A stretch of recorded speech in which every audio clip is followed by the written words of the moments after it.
नमस्कार, मैं प्रद्युमन जोशीला। हरियाणा की एक राजनीतिक पार्टी जिसको युवाओं के द्वारा बनाई हुई पार्टी कहा जाता रहा है, एक ऐसी पार्टी जिसको हजारों जुनूनी युवाओं ने, जिन्होंने ना रात देखी ना दिन देखा, केवल और केवल सीएम आया के नारे लगाए। और परिणाम यह रहा कि 10 महीने पहले बनी पार्टी 10 सीटें लेकर के हरियाणा में सत्ता की हिस्सेदार बनी। आज उस पार्टी में एक बार फिर से नया जोश भरने के लिए एक नेता निकल पड़ा है गांव गांव और जोड़ रहा है युवाओं को पार्टी से। वीडियो में विस्तार से मैं आपको बताऊंगा।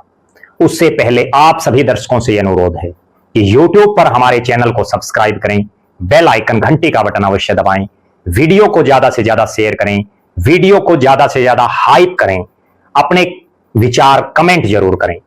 जो दर्शक निष्पक्ष, निर्भीक और स्वतंत्र पत्रकारिता में विश्वास रखते हैं वो हमें निरंतर आर्थिक सहयोग जरूर करें। उसके लिए आप हमारे मोबाइल नंबर 94 166 74 472 94166 74472 पर गूगल पे या फोन पे जरूर करें। अब मैं आपको जिस पार्टी का जिक्र कर रहा हूं, नाम है जन नायक जनता पार्टी। 2018 दिसंबर महीने की शुरुआत, 9 दिसंबर, जींद की ऐतिहासिक धार्मिक नगरी पांडु पिंडारा की धरती पर हरियाणा में हजारों जुनूनी युवा एक पार्टी के गठन के कार्यक्रम में पहुंचते हैं। उससे पहले सीएम आया के नारों से और उसके बाद भी लगातार 10 महीने दुष्यंत चौटाला को मुख्यमंत्री बनाने के लिए अनथक मेहनत की हजारों युवाओं ने।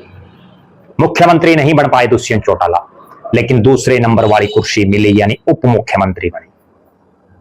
4.5 साल लगभग उप मुख्यमंत्री रहे। बहुत लोगों को उम्मीदें थी दुष्यंत चौटाला से, कईयों की पूरी हुई और कई ना उम्मीद हो गई, यानी उनकी उम्मीदें पूरी नहीं हो पाई।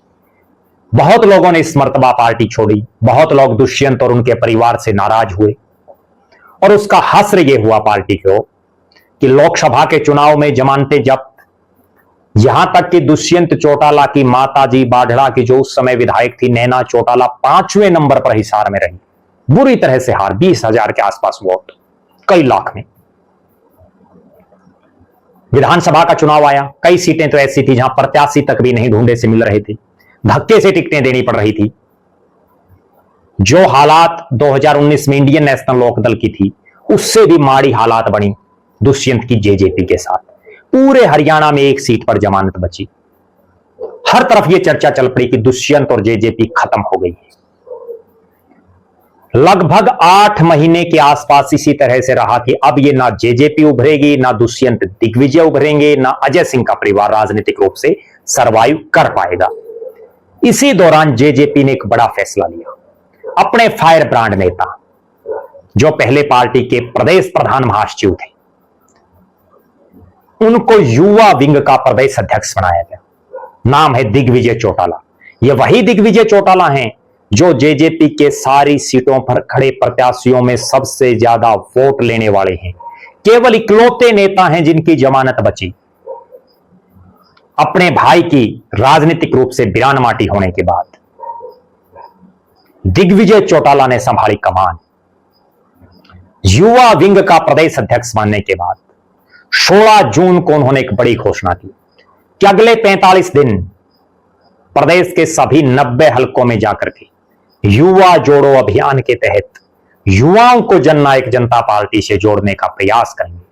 और उन्होंने यह माना भी स्पष्ट कि जो भी साथी किसी कारणवश हमसे दूर हो गए, नाराज हो गए, उन्हें भी दोबारा अपने साथ जोड़ेंगे। बहुत से लोगों से उन्होंने व्यक्तिगत मुलाकातें करने का निर्णय किया और नई शक्ति और नई ऊर्जा के साथ जेजेपी को और ताकतवर बना करके उभारने का संकल्प लिया। शुरू हो गए दिग्विजय चौटाला हरियाणा के अलग अलग इलाकों में जाने में। एक एक दिन में एक एक जिले को कवर कर रहे, कहीं 2-2 जिलों को कवर कर रहे। 4 हलके हैं तो चारों हलकों में 2-2 3-3 बड़े गांवों में जा रहे। शहर में कार्यक्रम कर रहे, युवाओं को पार्टी के पटके पहना रहे, युवाओं को पार्टी से जोड़ रहे, बुजुर्गों का आशीर्वाद भी ले रहे। इस मर्तबा बहुत लोगों ने पार्टी ज्वाइन भी की। और जिस ढंग से पिछले 8 महीने से अजय सिंह चौटाला और दुष्यंत चौटाला राजनीतिक रूप से शांत बैठे हैं लगभग, उनके उलट दिग्विजय चौटाला, जो अपनी बेबाकी के लिए जाने जाते हैं, जो अपने उग्र विचारों के लिए जाने जाते हैं, लगातार हरियाणा प्रदेश में घूम गए और एक ऐसा सिस्टम उन्होंने क्रिएट कर लिया कि अब लोग कहने लगे कि भाई अजय के दोनों छोरे मेहनती तो जरूर है, और यह सच कर दिखाया। पहले दुष्यंत ने मेहनत की, अब दिग्विजय मेहनत कर रहे हैं, और मेहनत अपने लिए नहीं कर रहे। यह होता है एक सच्चे भाई का प्यार, जो कहते हैं कि मुख्यमंत्री तो दुष्यंत को बनाना है, कोई लोभ लालच नहीं, केवल अपने बड़े भाई दुष्यंत चौटाला को मुख्यमंत्री बनाने के लिए दिग्विजय चौटाला नाप रहे हैं पूरा हरियाणा। अभी दुष्यंत, नैना और अजय सिंह राजनीतिक रूप से उतना सक्रिय नहीं है, समय के साथ वो भी सक्रिय होंगे। और खुद दुष्यंत चौटाला तो ये मानते हैं कि समय सबसे बलवान है, समय का फेर है।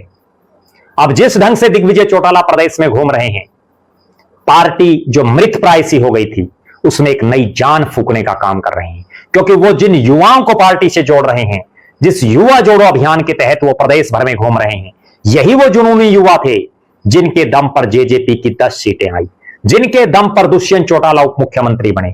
अब देखना यह है कि दिग्विजय चौटाला की यह मेहनत कितना रंग लाती है। दिग्विजय चौटाला क्या अपने भाई दुष्यंत चौटाला को मुख्यमंत्री बना पाएंगे? यह सबसे बड़ा सवाल है।